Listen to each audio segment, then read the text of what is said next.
Hello guys, welcome back to my channel. Today, March 17, 2025, araw ng Lunes.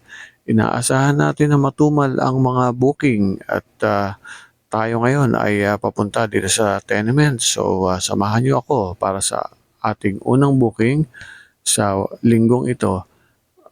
Huwag niyo kalimutan mag-subscribe para palagi kayong updated sa ating mga latest delivery. So para sa ating unang booking, tinanggap natin ito ng bago mag alas 11. Ito ay nagkakahalaga ng 1,283 pesos at babayaran ni customer via credit. So ito ay pipick upin natin sa Box Up Logistics. Ang warehouse na ito ay nasa likod ng Tenement Elementary School at ang compound ay tinatawag na Peterbilt Compound. Ito naman ay ating dadalhin sa May Makati sa Legazpi Village. Ito ay CSJ building na tinatawag. Ito ay nakabook via 2,000 kilogram FB. Kaya kahit paano medyo maganda-ganda ang bayad. Maganda na yan sa lagay na yan ha. At ito ay naka-regular, at least hindi naka-pooling mga paps. So ito na yung mga items natin, 6 na kahon yan ng mga automatic barrier gate nakalagay sa isang malaking paleta at ikakarga naman yan gamit ang isang forklift. So ito sa pagkakataong ito, medyo mabigat yan, 400 kilos daw lahat yan kasi pinagsama-sama kaya gagamitan na natin ito ng forklift. Yung ibang mahabang barrier na hindi nakakahon, actually itong kahon na to ang nakalagay dyan, yung motor nung barrier. So kung pumapasok kayo sa mga parking, siya yung umaangat at bumababa. So tignan natin kung magkakasya yan dito sa ating Isuzu local purchase model QKR with FB body, 2,000 kilogram FB category kay Lalamove. At ito ay may habang almost lang sa loob Kulang ng sa estima ko para mga 2 inches ng huli ko sinukat Sa loob naman ang lapad 5 feet sana. Kaya lang ang problema natin yung entrada. At yung taas naman ito, 4 feet sa loob. Kaso entrada din ang problema.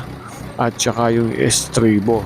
Dahil ang FB body ay ginawa para gamitin na pampasahero. Kaya lang ginagamit naman natin ito na pang logistics. So ayan na nga, sa tulong ng forklift, madaling naisampa. Walang kahirap-hirap, hindi tayo nahirapan, hindi rin nahirapan yung kanyang mga helper. So ito sa mga ganitong pagkakataon, importante nakakambyo ka, naka-handbrake ka ng matindi. Kung mas maganda kung papasok ka pa sa loob at magpe-preno. Kasi yung ibang forklift operator, bigla-bigla, binabangga yung yung sasakyan mo. So kung hindi mahina ang iyong handbrake, patay baka ikaw umabante at makadisgrasya pa, di ba? So, syempre, mga paps, safety first.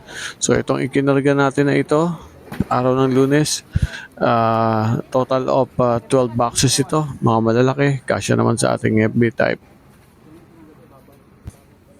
Mga paps, ang isa nga palang gusto ko kapag nagkakarga ako dito, pag nagpipick up ako dito sa likod ng Tenement Elementary School sa Peterbilt Compound, itong warehouse na ito ay palaging may mga helper. Ayan, marami sila dyan bumubuhat, no? Kaya easy-easy lang tayo mga paps.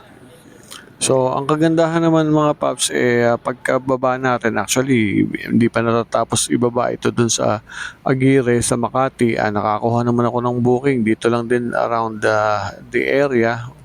Parang 3 minutes lang, nandun na ako. So, ito naman yung booking natin na next. This time mga paps, binook naman ito sa 1,000 kilogram FB. So, naka-priority siya. Kaya medyo maganda-ganda yung bayad. So, mula Makati, dadalhin natin to sa Marikina. Mga paps, sa mga ganitong pagkakataon, dahil nagkakahirapan ng booking, napakadalang ng booking. So, hindi na tayo masyadong namimili ng, whether 2,000 o 1,000 kilogram booking at saka kung saan papunta. Pero na lang yung mga area na may mga asbo na hindi natin kayang lusutan, no? So, pinipili din natin yung mga lugar na yun. So, ito mga paps, syempre, kailangan natin kumita, kailangan natin makaboundary. 'Di ba, kailangan tuloy-tuloy yung biyahe kaya 'pag may nakuhang, opportunity kukunin kaagad, accept kaagad. Sayang kasi ang oras, eh. Maya-maya wala na tayong makukuhang booking, magkakaubusan na. So itong, booking na 'to from Makati, dadalhin natin sa Marikina. So, hoping na makakuha pa tayo ng booking do'n 'no. Kagaya ng sinabi niya, tubo at ladder ang ikakarga. So may kasamang isang parang, phenolic board 'no. So, dito 'yan sa Makati, actually medyo bored din ako dito kasi, yung parking mahirap, maya't maya, yung mga parking attendant, yung mga MAPSA, umiikot at umiikot diyan lalo na ito hindi siya designated parking. So, medyo delikado, ingat tayo 'no, na hindi tayo ma-clump kasi malaki ang igagastusin natin at ibabayad do'n. So mga paps, matapos natin 'tong i-drop sa Marikina around, 5:30, nakakuha ko ng dalawang booking, pareho namang ano, canceled kasi apparently na ano na raw, na-pick up na raw yung mga 'yon. So medyo, kaduda-duda rin. So kung titignan natin magkano ba ang kinita natin dito, eh, nasa 2,000 nito, ibabawas pa natin ang ating mga, ginastos, pagkain, diesel, magtabi pa para sa maintenance. So mga paps, yun lang, at araw ng Lunes, kagaya ng sinabi ko matumal, pero umalis ako ano na, 1:00 na ako umalis kasi nakuha ko yung booking 12:00. So yun 1:00 hanggang 5:30, dalawang booking. So yung, booking natin is, nagneto ng isang 900 tsaka isang 1,200. So nasa 2,100 plus ang ating neto, kaltas na ang komisyon nila Lamove, pero magbabawas pa tayo ng diesel at saka pangkain at saka yung ating pang-maintenance. So yun mga paps ang ating update para sa araw ng Lunes, March 17, 2025. Paki-subscribe na lang at, para updated ka sa ating, kasalukuyang, mga biyahe sa Lalamove, sa oportunidad na ito at sa ating, mga araw-araw na tahak sa kalsada at pagkuha ng biyahe. Okay mga paps, ingat and, safe trip.